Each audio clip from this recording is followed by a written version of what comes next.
Oi, então, esse é o meu trabalho. Eu me chamo Alexandra Laura Infone Faria Meirelles da Silveira.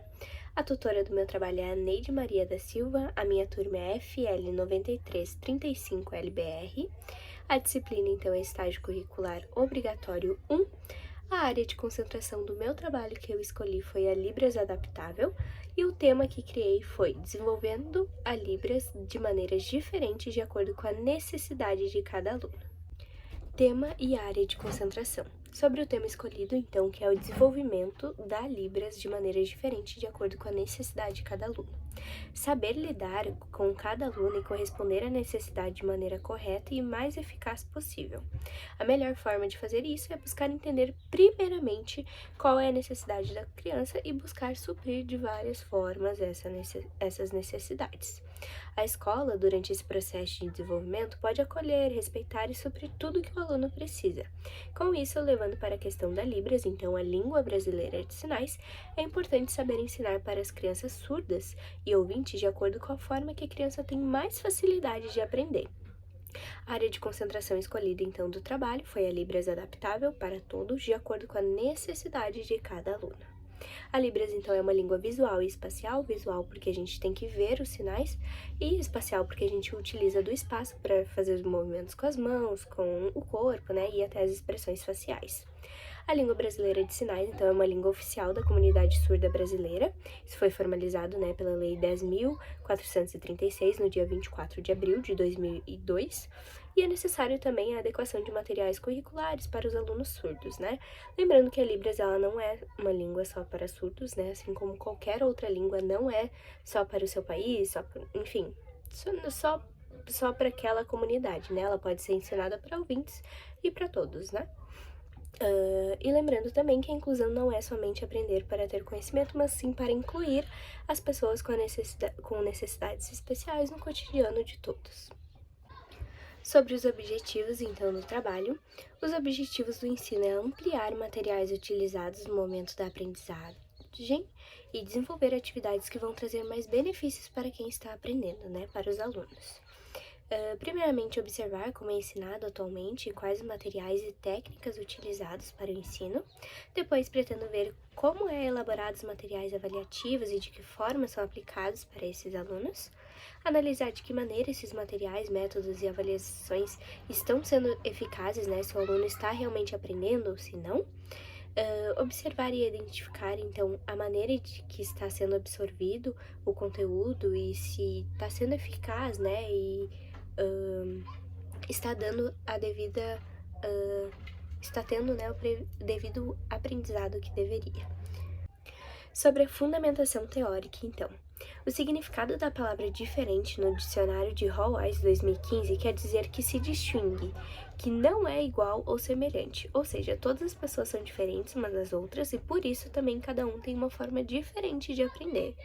De acordo com o trabalho realizado por Basso, Strobel e Masucci, 2009, página 12, o conhecimento é uma junção da arte de técnicas e de vivências.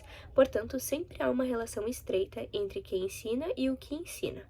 O educador surdo organiza os conhecimentos a partir da sua visualidade, a intencionalidade, a reciprocidade e a medição dos significados. Os significados, então, eles são construídos, né, com o aluno e exigem uma criatividade na composição dos elementos de cada pedagogia visual. Para Santos, 2020, página 596, um estágio que tem alguém supervisionando auxilia no desenvolvimento do futuro profissional e capacita dessa forma com mais excelência e lhe apresenta novos meios de ensino. Então é importante, né, que enquanto você esteja fazendo um estágio, tenha algum supervisor, né, algum apoiador, para que se você esteja fazendo algo errado ou certo, enfim, consiga te orientar da maneira correta. Machado Apud Colombo, 2020, página 70, diz que pelo fato de o estágio ser um período de aprendizagem, está passível de erros e acertos e muito conhecimento. Na prática, ou seja, no estágio, se aprende muito mais do que apenas no teórico. Por isso, é necessário supervisores para orientar e realizar as atividades da maneira correta. Metodologia. Então, o estágio ele foi realizado em uma escola regular, né, Escola Municipal de Ensino Fundamental. O nome da escola é Francisco Xavier Kunz, que fica aqui no Rio Grande do Sul. Eu fiz o meu estágio com 2 alunos, Ele tem... A primeira criança, ela é cega surda, tem 18 anos e está no 7º ano do ensino fundamental. Tem alguns tipos de deficiência junto, como, por exemplo, TEA, deficiência intelectual, não alfabetizado, epilético, usa de medicamentos fortes e tinha necessidade também de auxílio para todas as necessidades, né, praticadas, como higiene, locomoção, alimentação, e por conta disso ficava um período menor na escola, entre 1h30, 2 horas, como ficava pouco tempo. E para eu conseguir também, né, finalizar e concluir o meu estágio, a escola disponibilizou para que eu realizasse o estágio com mais uma criança. Isso também é autorizado, né, pela nossa tutora, então, Neide. E a outra criança, então, ela tem síndrome de Down, ela não é surda, ela é ouvinte. É uma criança de 13 anos, está no 6º ano do ensino fundamental, é alfabetizada e vai para a escola de tarde, né, fica a tarde toda. Tem um pouco de dificuldade na fala, mas a gente conseguiu desenvolver bastante isso durante o estágio. Nas horas de observação, então, fui analisar, né, a maneira em que é desenvolvido a metodologia de ensino para que seja efetiva durante a aprendizagem do aluno. E na regência, junto com o professor regente do aluno, foi realizada atividades para que de alguma forma facilite, né, a aprendizagem.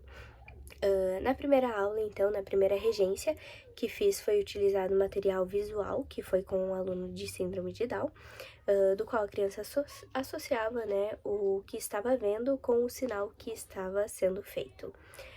Na aula 2, levei um pop-it, que é um material de borracha, né, que tem formatos e tem bolinhas, que foi para o aluno cego surdo, para que ele sentisse a textura, a gente conseguisse contar quantas bolinhas tinha, né, através do toque e tudo mais.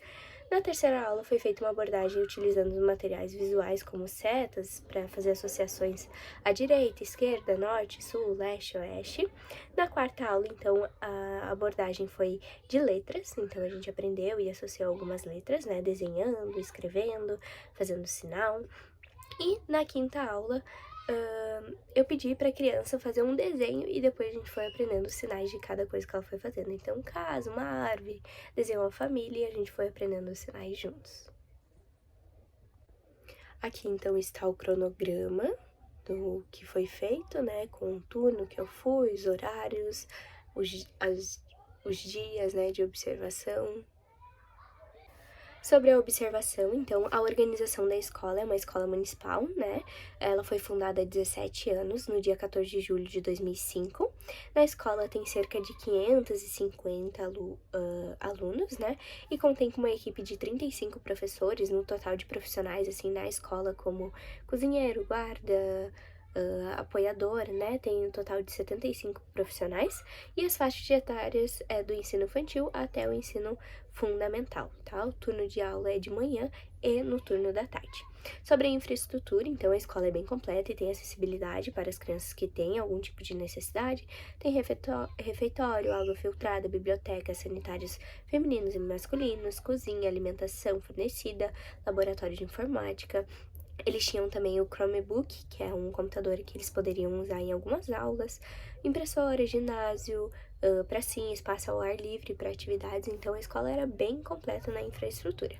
E sobre o projeto político-pedagógico e regimento escolar, no projeto, então, tem como finalidade proporcionar a cada aluno, né, um olhar mais independente e torná-lo cada vez mais responsável.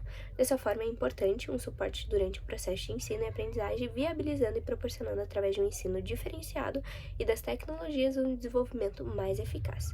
Como resultado desse projeto é tornar os alunos mais inclusos na sociedade em que vivem.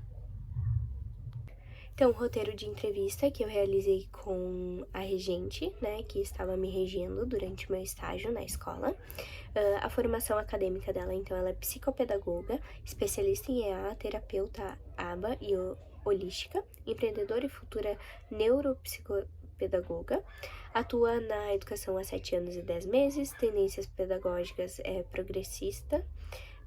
Recursos mediáticos utilizados busca trabalhar com materiais físicos e não muito com a tecnologia, porque a gente sabe que as crianças estão bastante envolvidas já com o celular, tecnologia, então ela busca trabalhar com materiais mais físicos e menos da tecnologia, né, dos eletrônicos.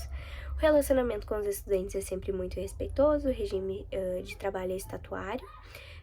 não mora no bairro onde a escola se localiza e busca formação profissional, busca tanto na área de neuropsicopedagogia como de inclusão escolar, né? Como trabalha nesse ambiente escolar, sabe da necessidade que tem de incluir alunos, né? E de estar sempre atenta às necessidades dos alunos, né? E do que eles precisam para que seja suprido.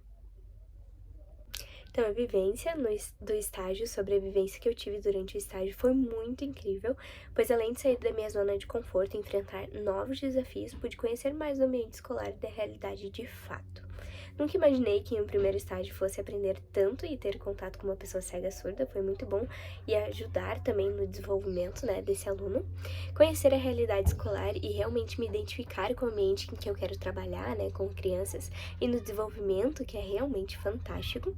E eu pude, além de observar, também realizar atividades das quais facilitaram no processo de aprendizagem de que eu estava acompanhando. Aqui estão então algumas referências sobre o trabalho, alguns anexos, né, algumas fotinhas dos alunos que eu acompanhava. E esse foi o meu estágio curricular obrigatório 1.